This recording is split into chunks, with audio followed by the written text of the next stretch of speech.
the ramifications of a yes vote for same-sex marriage, just, contemplating the huge impact that will have on society, the huge negative impact that will have on society, that's why I'm voting no. What I'm not going to do is be tricked by Tony Abbott and others who were trying to turn a debate about one issue, that is, whether same-sex couples should be allowed to marry, into a broader debate about religious freedom, because that's not what this is about. I think that is just such a simplistic view to take on any sort of legislation, but particularly something like marriage. Marriage is one of the fundamental building blocks of our society. Marriage and the family are just the most integral parts of our society and the most integral parts of Australia. By opening up marriage to gay couples, it's not just, the simplistic love is love approach. It is not just going to impact those people who decide to enter into a homosexual union.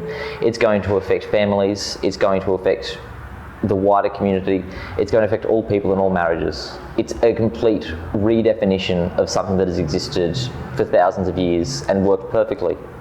As a young homosexual man, I have full rights in this country to marry any woman of my choice, so I do not see it as any sort of rights issue whatsoever. The situation for homosexual couples in this country is fantastic by global standard. In a de facto partnership, they have pretty much the same legal rights as any married couple do.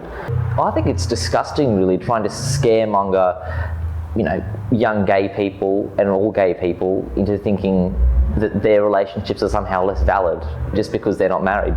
Telling young gay people that just because a certain issue is being discussed in the media, they're going to want to go and kill themselves. It is so infantilizing that these people are telling me just because I'm gay, people talking about gay marriage in the media is going to mean I, kill myself. It's ridiculous.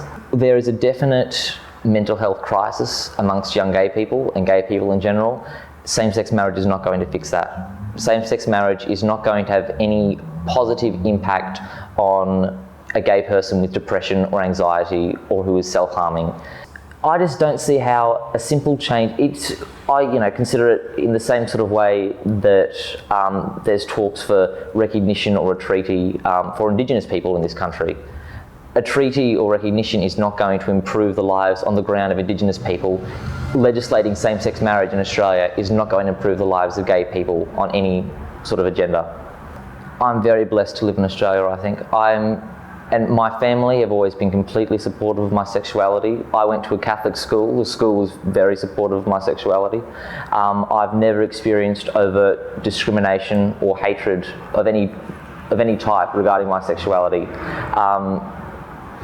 There's a bit of banter between mates or the occasional comment or slur, but I think people can just take that on the chin. I've never felt hated for being gay in Australia. Very different story. As a conservative, you are just subjected to an unending barrage of vitriol and hatred and the nastiest comments imaginable. In real life, and I love a good debate. I take punches, but I give them too. But it's just just being hated for anything, and it's ridiculous. I mean, I don't see why being hated for being a homosexual, which is considered absolutely abhorrent to all people that I know in Australia, I don't know why being hated for being a conservative is considered any better than that. It's beyond my comprehension. Coming out as gay was very easy for me. As I said, my family were all very supportive of me. My friends were all very supportive of me. Everyone in my wider peer group, anyone who I've ever met through politics, through work, through study, I've had no issues with coming out as gay. Coming out as conservative though, if you come out as gay, people don't ask you why you're gay or call you a faggot or any other type of slur. If you come out as conservative, people, and as a young gay man especially, people look at me and say, you're young and you're gay, how can you be conservative and religious? It doesn't make sense to me. I don't see why my sexuality is a factor in any of that. I don't see it's a small part of me, it's an important part, but it's a small part of my overall identity, and I don't see why it should be the basis of my entire being and self. Being conservative, definitely. didn't choose to be gay. I can accept my homosexuality. I'm very happy to be homosexual. But it's just a part of me. It's like having blue eyes. It's just a trait which has some effects in terms of, you know, social life and dating and whatnot. But being a conservative and choosing deliberately to form my life and my identity around certain core values, I think that's a much bigger part of who I am than just being gay. I don't believe that homosexual marriage is marriage, and if it's legalised, I wouldn't be entering into one. So as a homosexual, it has zero effect on me. As a conservative, you know, I'm gay, I'm not going to be raising a family, but for the broader Australian community, you just have to wonder, when are they going to stop? They're framing the question around, you know, it's just marriage, love is love, equal rights. But they're not going to stop at marriage. If you look at people like Ros Ward with Safe Schools, a raving Marxist who she hates the family, she hates Australia, she hates this whole edifice that she calls the patriarchy, that are things that I love about Australia. You know, this lobby and movement that has so many hundreds of millions of dollars, so much social media momentum, so many people working for them full time, they're not going to stop at marriage. Their goal is to tear down the family and every traditional institution in Australia. They just hate everything that I love. They hate me because I'm a conservative, and they hate me more because I'm a gay conservative. And I can say to them, you know, just because I'm against same-sex marriage, I'm gay. I'm not a homophobe. I love gay men. You can't call me a homophobe just because I oppose same-sex marriage, just because I'm against your agenda. You can't shout me down the way you can most people. You can't shout me down by saying that I'm a bigot and that I'm a homophobe. I think the rights of children are some of the most sacred rights that we have in our society, and all legislation should be considered whether it will benefit children and how it will impact them negatively or positively. Well, I'm not a big fan of Paul Keating, but his comment, 2 men and a cocker spaniel do not make a family, I think is definitely true. I think the building block of the family is one man, one woman, and their children. And of course, there are so many variations to that in the modern world, and there have always been variations to that. But that should be the ideal and the government should try to uphold that ideal. You know, the government should try and reinforce families, not make family situations meaningless, not changing definitions of timeless concepts. People say, you as a married person, it will not negatively impact you, it will not take away from your marriage. That's not true. It's completely changing the definition and the meaning of marriage from a man and a woman coming together in love to create a family to just any sort of coupling that has a non-procreative purpose. It's corrupting the meaning of a beautiful concept, and I think you can look at it in terms of how it's going to affect children, but I think it's just looking at it in how it's going to affect the family even more broadly than that is incredibly important for both sides of the debate to consider as well. There are so many cases of heterosexual married couples with biological children just being abhorrent parents, and so many cases of single parents, divorced parents, homosexual parents being wonderful parents.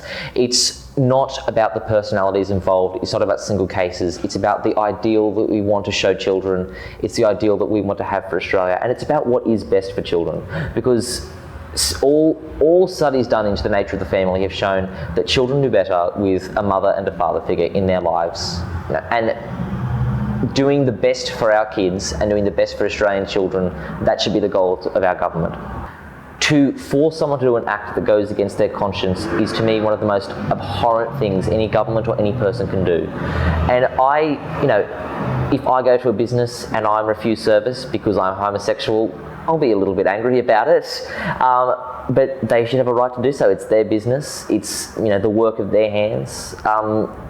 I completely disagree with it, but they should have a right to do so. And the government forcing people to go against their conscience in terms of baking a cake for a gay wedding, arranging flowers for a gay wedding, ruining people's lives just because they're refusing to commit an action that goes against their most deeply held beliefs. That's disgusting. That is abhorrent to me.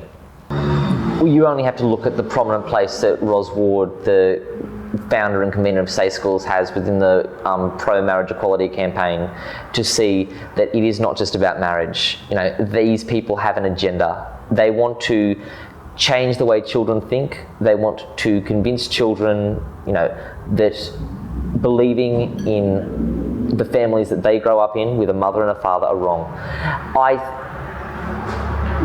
Safe Schools is just another example of this crushing homosexual agenda that hates the family. And if you look at Safe Schools, it is not about bullying. No one's in favour of bullying. No one is in favour of bullying people because they're gay.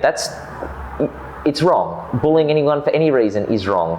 But their agenda is so insidious, and they're presenting to the media and to Australian families and saying, oh, it's about bullying, you know, we just want all people to feel valued no matter what their orientation is, no matter what their sexuality is. But they're putting these ideas into the minds of children that are corrosive and evil. Marriage is between a man and a woman because it works. As an institution across the whole world, marriage is between men and women. And regardless of culture or religion or time or place, it is just this core union between a man and a woman.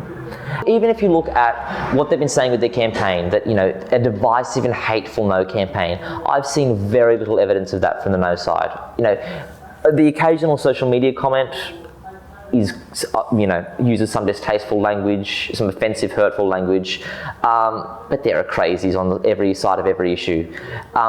The official no campaign from, you know, Christian groups, from various family groups, from the conservative side of the political spectrum, it has all been tremendously respectful of homosexual people. I mean, from my personal perspective, I'm a Catholic, and every statement by bishops in Australia in favour of traditional marriage has said loud and clear, homosexuals are people endowed with the dignity of every other human being in Australia. They have dignity, they have rights, but arguing for the traditional view of marriage, the view of marriage that I personally hold and many other people in Australia hold to be correct, arguing against that is not bigotry. My understanding of the traditional Christian understanding of marriage, that's marriage. For me personally, I know many Catholics who are in favour of same-sex marriage. Their teaching is not in accordance with the church. I think that their view on same-sex marriage is wrong. Most people who are for same-sex marriage don't understand the people who are actually pushing for it. And if the ordinary Australians who saw these noxious, disgusting people who are pushing for same-sex marriage, the ones who are orchestrating it, they would be horrified. You know, most gay people would be horrified by these absolute radicals who just want to tear the fabric of Australian society apart and just cause. They're the ones using divisive rhetoric. They are the ones calling people bigots and homophobes. I have not heard one anti-gay slur used by the No campaign at all. And yet the Yes campaign just hammers on with just that slur of bigot, bigot, bigot. It's ridiculous. When you see gay people against same-sex marriage, when you see people with homosexual family members and homosexual friends, using the term bigot in that situation, it's just appalling.